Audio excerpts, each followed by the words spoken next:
Hello and welcome to another episode of Top of the Morning. I'm your host, Brittany Runk. If you hear people, I'm going to say this real quick. We have tours and everything throughout. Again, I'm your host, Brittany Runk, and I am joined with Leah Howard. If you would like to give a quick introduction at all, feel free. But we're on board the USS Constellation live, so bear with us a little bit. Miss Howard here, only 16, 17, and she owns her own clothing nonprofit called Adaptive Style. I'm sorry if I seemed a little bit out of it. Again, people walking behind and stuff, tours are happening, so just be prepared. I would love to hear more about how you decided to actually go with Adaptive Style. Like, what was your inspiration? So I showed in Baltimore Fashion Week.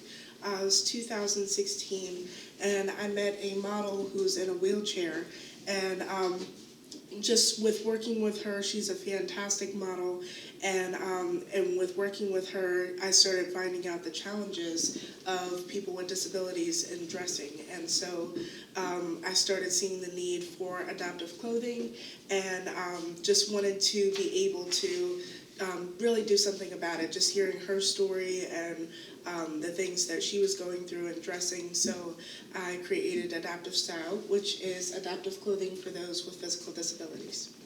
First of all, that's, I don't want to say adorable because it sounds underplaying, but that's so amazing because I know so many teenagers that, like, they kind of only think about themselves. They're not really worried about how it's affecting the other people. So the fact that you took that step to really go and make your own thing, which, how many kids your age have their own business, right?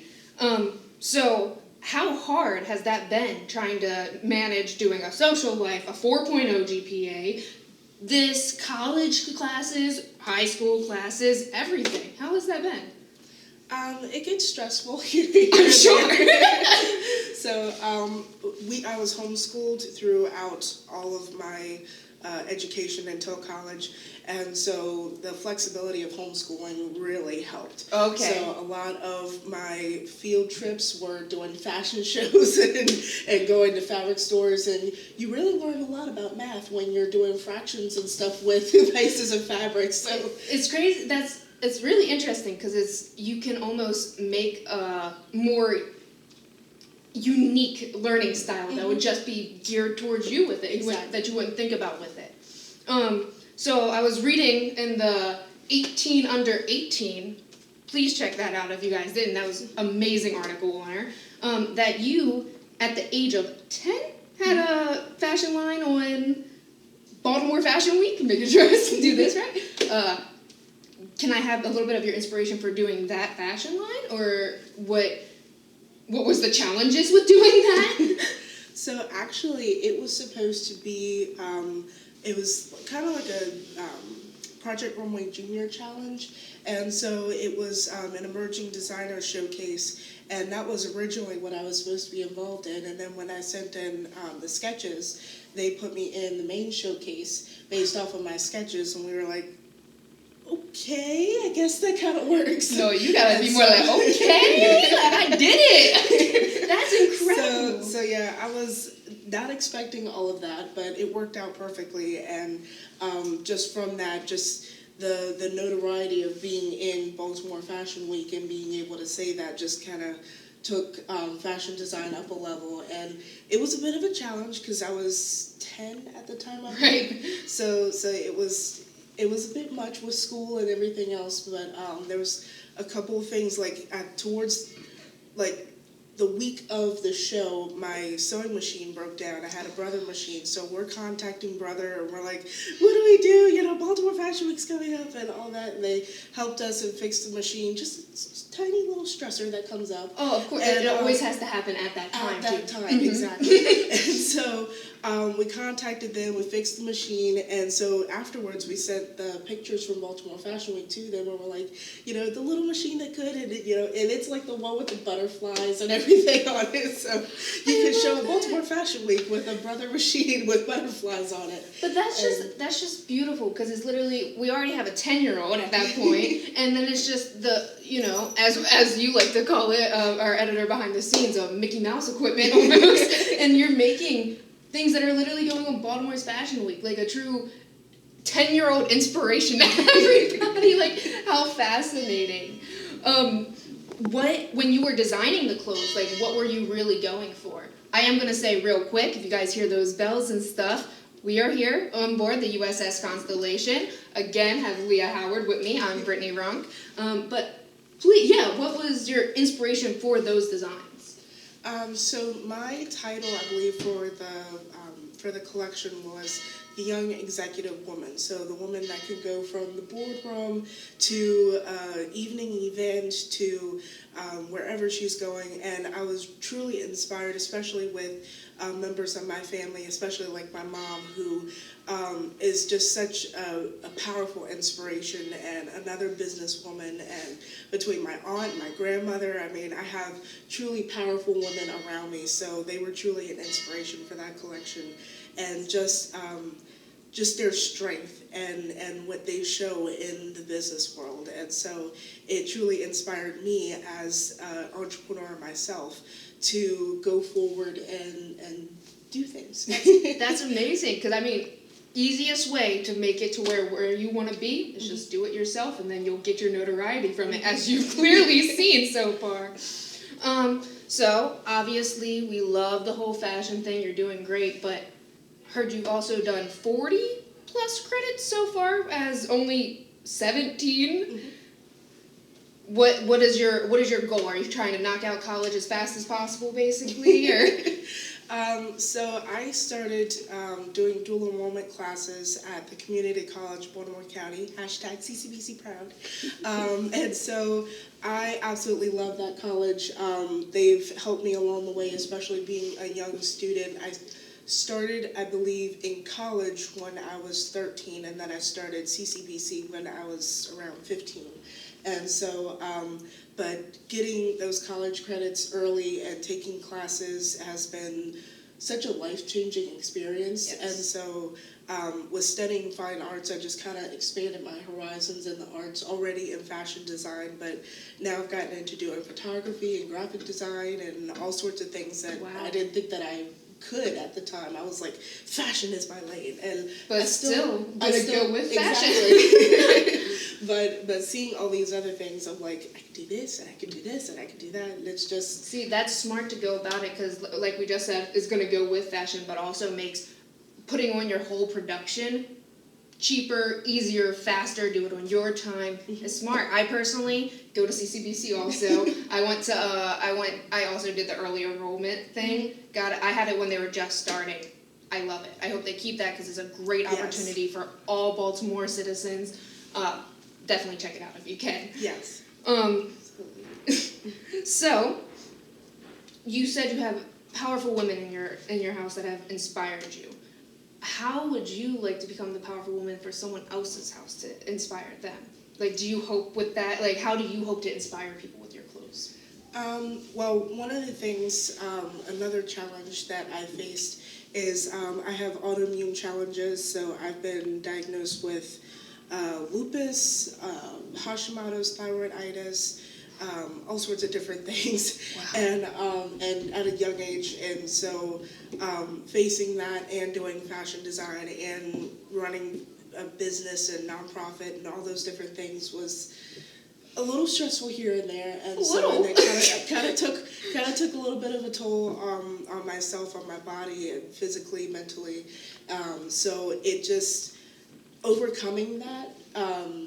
I believe is kind of my overcomer story, and so that you can still go after your dreams, you can still go after what you want to do, whether you have health challenges, whatever you're facing, you can still move forward and still do what you want to do. Absolutely. You're over here I'm talking about school, social life. She said, I have been diagnosed with this. So, yes, it's obviously going to be very stressful to do that all, but also kind of fashion then became your little good stress to help you get through that then. So finding your outlet can really be inspiring too. So, I mean, simply just being from Baltimore, as soon as I get famous, I'm going to ask you to do my gown. Like, that's just how it has to go.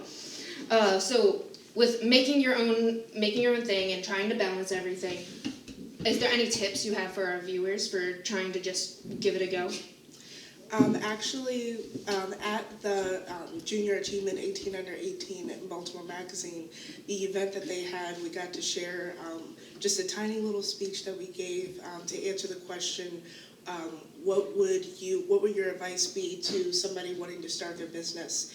And the same thing applies to this, that dreams can change, vision can expand. You can start one way doing fashion design, and then you take a college class and now you're all about photography, and you learn something that you didn't think that you could. Mm-hmm. And you start, you come up, not exactly come up, but you establish a vision. You get something that you didn't think that you could. Right, you're almost inspired yourself by the class. Yeah. And you just let life inspire you. So that's my advice, is to let life inspire you. Just try things that you didn't think that you could.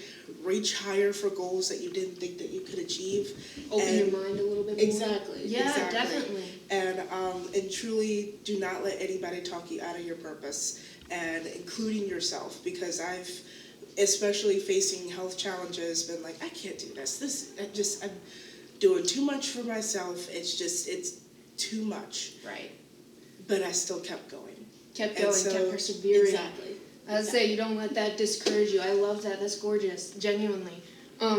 Because, so, just to paraphrase a little bit more, but literally all she's saying there is that no matter if you're already set in your dream, dreams expand. Dreams can keep going. Like, I'm also going to be starting rescue, so I'm trying to also expand my dream too. So that's incredible, because I think we can constantly learn from that. So you have already told us about some of the amazing women in your life, but reading about, actually it was the video I saw for CCBC, you said you had an internship and mentors. I would love to hear like what you've learned through this process. So a lot of, as well as family, people that have supported me at CCBC, truly just some of my professors, including Bob Creamer, who's my photography professor, really inspired me in photography. And so just a lot of the support, especially being at a young age where I'm like, trying to fit into the college thing when I'm younger, and trying to, you don't have to treat me differently or anything like that because I'm younger, just treat me as a regular student. And so, a lot of support from teachers and faculty and everything else, and they've just been so wonderful. And it truly meant so much when they nominated me for the 18 Under 18, because it was just such a precious moment, and I was like, I just love my school. That's great. We love the pride. Yes.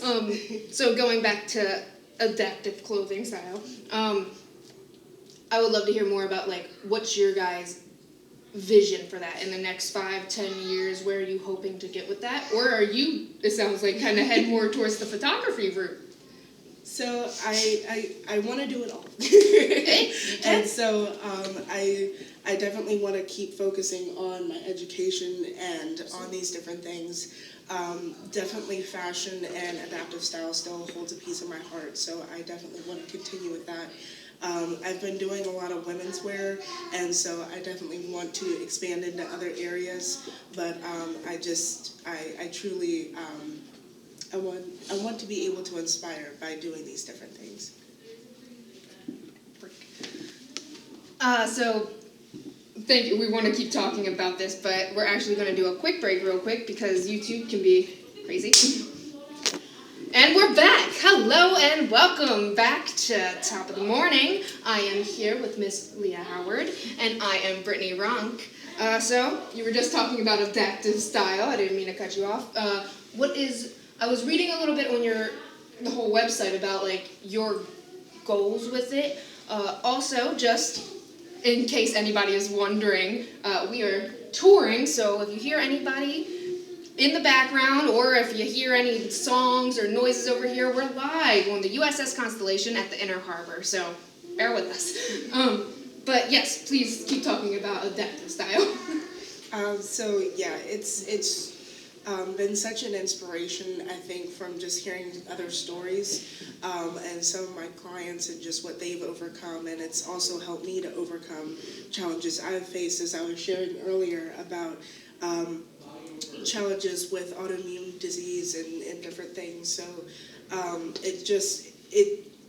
I think adaptive style is sort of a way to just share how you can overcome, one, by building your dreams, but also through fashion. I've learned a lot with styling clients, and just how putting something on that fits you well, that makes you look good, that makes you feel good, just changes like your whole attitude, and just it truly makes you feel good, and even that for confidence. me, exactly, Yes. right there, the confidence. As soon as that confidence in, you become a whole new person. Yes. So you were talking about how you designed for, I believe it was, you were talking about one of the amazing talent you had in a wheelchair. Was it Miss Wheelchair America? Miss Wheelchair America? Yes. I was about to say, I didn't want to get that wrong. Love to hear more about the experience with her too. So it was kind of a crazy thing how it all got started. We had wanted to do just to get a booth at Miss Wheelchair America, and it just kind of expanded into doing a workshop to then making the gown for Miss Wheelchair America for 2019, and it was such an amazing experience. And I truly loved the gown that she wore that I made, and it was such an amazing experience to be able to do that. And it was in Little Rock, Arkansas, so we did a road trip down there, and it was actually voted one of the best workshops of the week. Wow. And so it was truly an amazing experience. Yeah, definitely, because just getting those opportunities out of nowhere, you don't even fully think, and you're just trying to go with your dream, and it's showing that you're doing the right steps, really. Yes. Now I'm going to go back onto the junior achievement, 18 under 18. How do you feel that can really be a stepping stone for your career life, or is it just like a nice accomplishment to have? I think a little bit of both. It was truly so wonderful, especially to be in Baltimore Magazine. The next day after the big event, we were going to different shops at Walgreens and finding the magazine, and I'm like, I'm at Walgreens! So it was a wonderful accomplishment, but it also really meant a lot.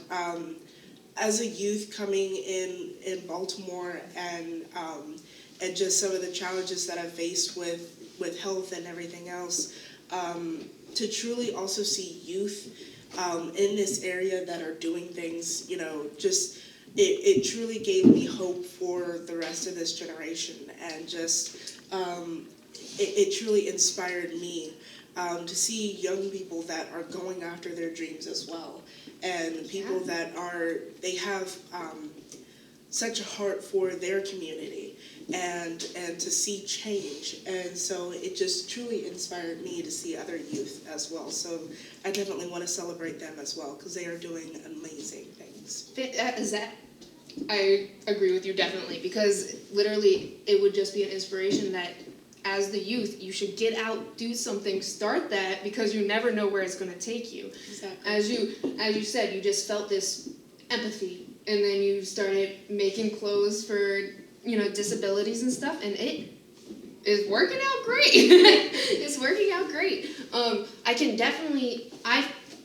just putting my own little 2 cents, I can feel like the junior accomplishment would definitely give you a nice little stepping stone for the career, because it's simply giving you notoriety. It's giving you more publication, more people can see you, and Baltimore loves to work with Baltimore. So if you're making stuff in Baltimore, other Baltimore talent is going to be like, I need that.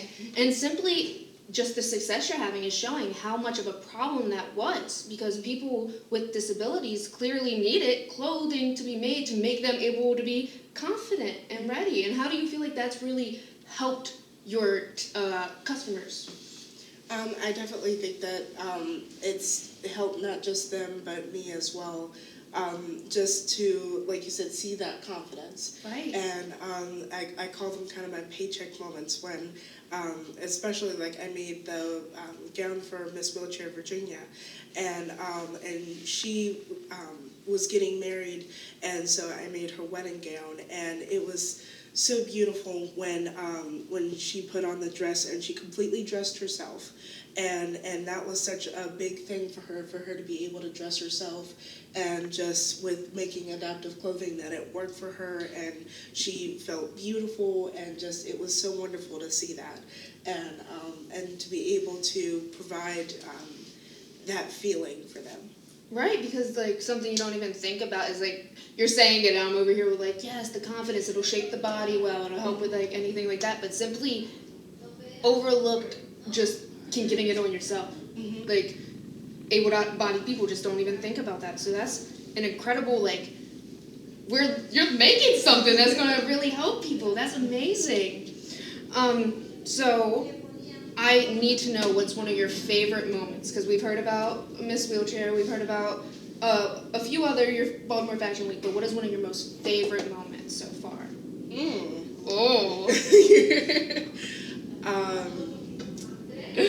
That is a tough question. I can give you time to think if you need.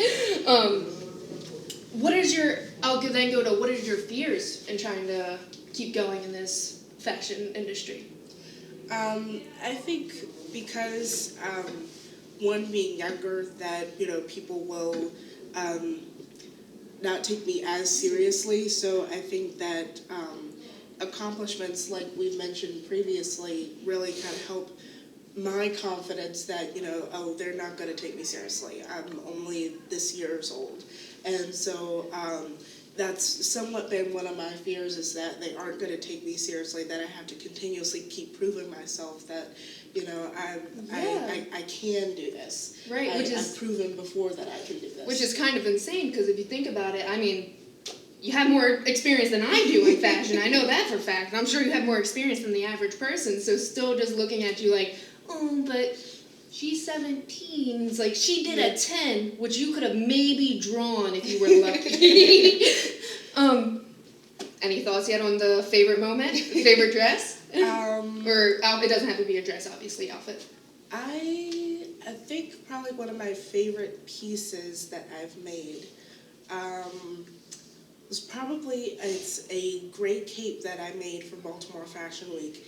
It actually used to be curtains, and then I just kind of got to playing with it and was like, this is kind of cool, and I could shape it this way, and I could do this, and I could do that, and just was kind of like spinning around with it, and really turned into like this whole being adaptive with the curtains. Well, actually, it wasn't an adaptive piece, but it was just kind of like a play piece, because I was just like doing all sorts of different things with it. And so every fashion show that I did, when I had a model, just as they would like cue the music, it kind of had like these long pieces that came from the sleeves. So each time they'd do this, and then when the music came, we'd really like open up the piece, and it was like, it was always an opening piece. It was always like one of my favorite things, and I was like, yes, when they always did it right. And I was like, yay! Just something. That was one of those times where like you had this complete vision and it actually succeeds. Exactly. We gotta love that. What did you call it? Your paycheck moment or something like that?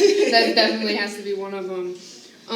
So I know we've already talked about, I'm gonna give everybody another quick heads up.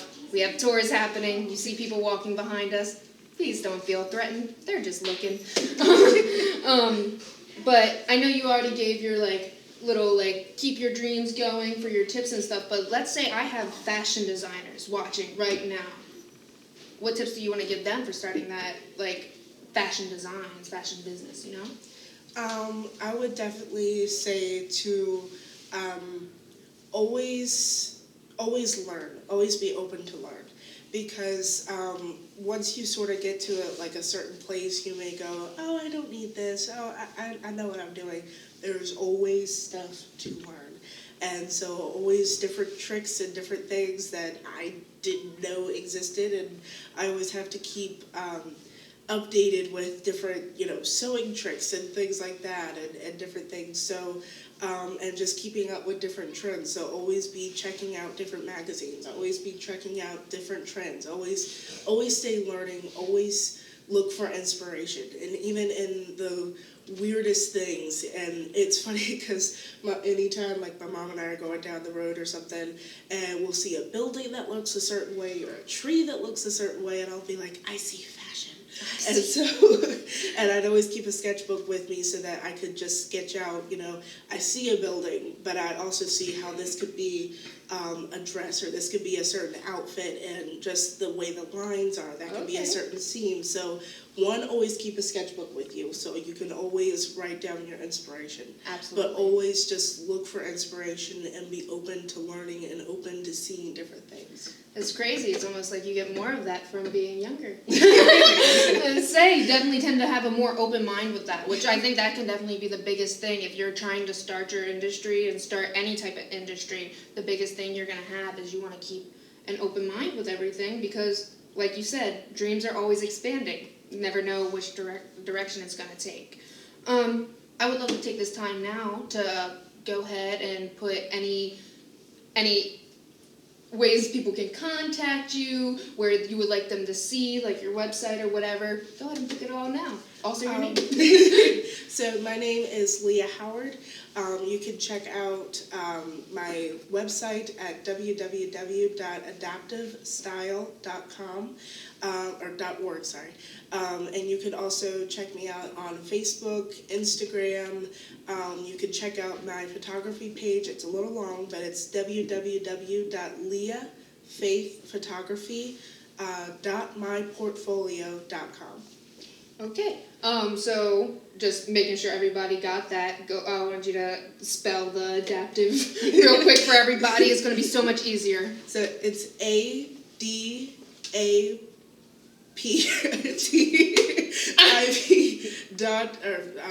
style. I got you.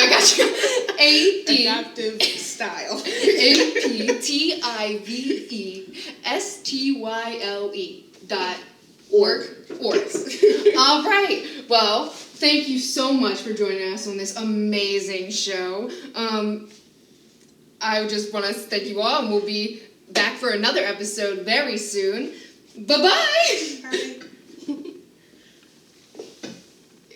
We're not. My name's Brittany Runk, and this is Leah Howard, and we will always see you next time. And we're here on the USS Constellation, working with McDonough Davis Associations. We are, as I said, what is the name of the show? Top of the Morning. I thought I said that already, but okay. This is Top of the Morning. I thought I said that, but okay. Can't say it too many times. All right. Hey, come watch Top of the Morning. Hanbury Cross at YouTube or here on Facebook. Keep watching us, please. Okay.